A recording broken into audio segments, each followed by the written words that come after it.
एक गोरिल्ला और इंसान के बीच ऐसा अटूट रिश्ता बन सकता है जो विज्ञान को भी चुनौती दे दे। एक ऐसी प्रेम कहानी जो प्रकृति और विज्ञान दोनों के नियमों से परे हो। नमस्कार दोस्तों, स्वागत है आपका हमारे YouTube चैनल कालचक्र में। यदि आप चैनल पर नए हैं तो चैनल को सब्सक्राइब कर बेल आइकन दबाएं, वीडियो को लाइक करें और शेयर करें। यह कहानी है एलिस की, एक ऐसी लड़की जिसकी जिंदगी जानवरों के बीच बीती और एक गोरिल्ला जिसका प्यार इंसानी समझ से परे था।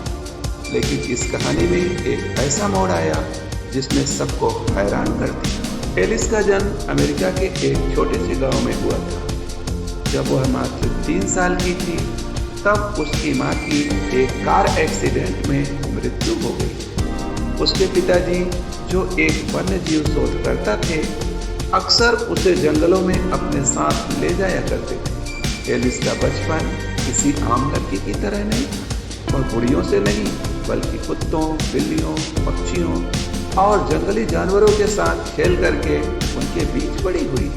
छोटी उम्र में ही वह जानवरों की भावनाओं को समझने लगी। जब अन्य बच्चे स्कूल जाते थे तब एलिस अपने पिता के साथ जंगलों में घूमती रहती थी। पेड़ों पर लटकते लंगूरों को देखती थी, हाथियों के झुंड के साथ दौड़ती थी और बाघों की आंखों में झांककर उनके भीतर की पीड़ा महसूस करने की कोशिश करती थी। एक दिन जब वह 10 साल की थी तो उसके पिता उसे एक विशेष स्थान पर ले गए, वाइल्ड एनिमल रिसर्च सेंटर। यहीं उसकी मुलाकात उस गोरिल्ला से हुई जो उसकी जिंदगी बदलने वाला था। वह गोरिल्ला, जिसका नाम किंग रखा गया था, बाकी जानवरों से अलग था।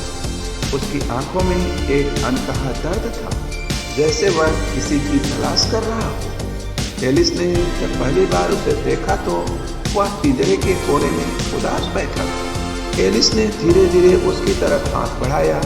हैरानी की बात यह थी कि किंग, जो आमतौर पर किसी को भी पास नहीं आने देता था, उसने बिना कोई आक्रामकता दिखाए एलिस की तरफ देखा और धीरे धीरे उसका हाथ पकड़ लिया। यह देखकर वहां के शोधकर्ता दंग रह गए। यह कैसे संभव है? किंग तो अब तक किसी इंसान को छूने तक नहीं देता था। उस दिन से एलिस और किंग की दोस्ती गहराने लगी। वह रोज रिसर्च सेंटर जाती, उसके लिए खाना लाती, उसके साथ बातें करती। किंग अब केवल एलिस के सामने ही सहज महसूस करता था। समय बीतता गया। एलिस अब 18 वर्ष की हो चुकी थी और उसने आधिकारिक रूप से वाइल्ड लाइफ बायोलॉजी में पढ़ाई शुरू कर दी थी। वह शोध केंद्र में फुल टाइम काम करने लगी। उसकी पढ़ाई और रिसर्च का मुख्य उद्देश्य जानवरों की भावनाओं को समझना और उनके साथ संवाद करना था। किंग के साथ उसका बंधन दिन ब दिन और मजबूत होता जा रहा था। वह रोज उसके साथ घंटों बिताती, उसके हाव भाव को समझने की कोशिश करती। कभी कभी तो ऐसा लगता कि किंग भी उसकी हर भावना को पढ़ने की कोशिश कर रहा था। रिसर्च सेंटर में बिताए गए वर्षों में किंग और एलिस के बीच एक अनूठा रिश्ता बन चुका था। एलिस को कभी यह एहसास नहीं हुआ कि किंग के मन में उसके लिए एक अलग ही भावना विकसित हो रही थी। धीरे धीरे किंग के हाव भाव में अजीब से बदलाव आने लगे। वह केवल एलिस की आवाज़ सुनते ही शांत हो जाता था, लेकिन जब कोई अन्य पुरुष कर्मचारी उसके आसपास होता तो वह आक्रामक हो जाता था। जब भी कोई पुरुष कर्मचारी एलिस के करीब आता, किंग जोर जोर से गरजता, पिंजरे के लोहे की सलाखों को हिलाने लगता।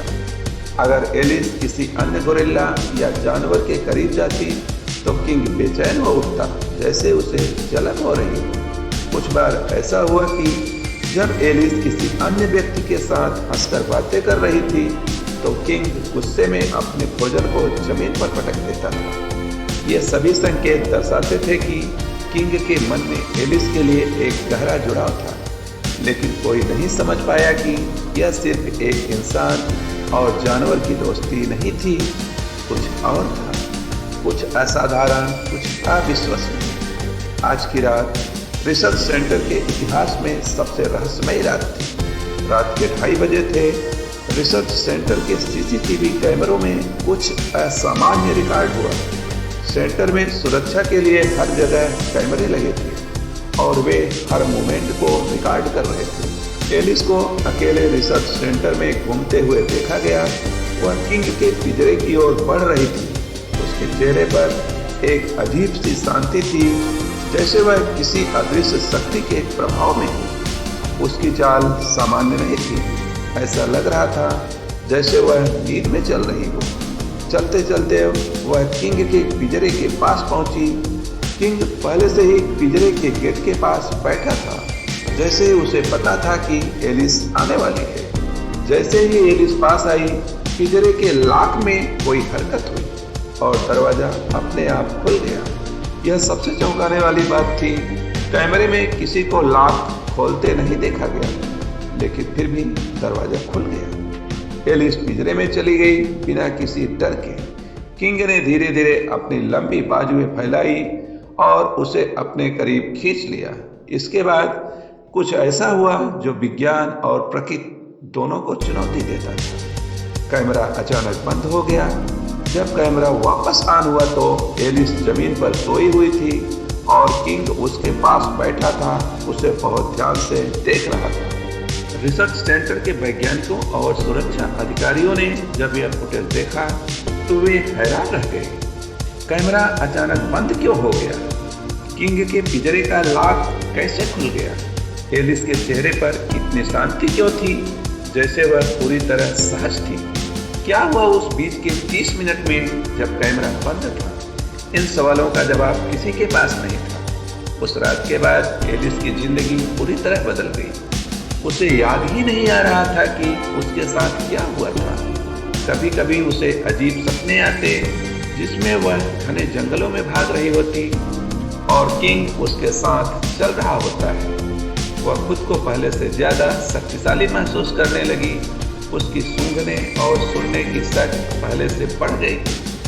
लेकिन कुछ हफ्तों बाद उसे अपने शरीर में बदलाव महसूस हुआ। एलिस ने जब अस्पताल जाकर जांच करवाई तो रिपोर्ट ने सबको चौंका दिया, क्योंकि वह गर्भवती थी।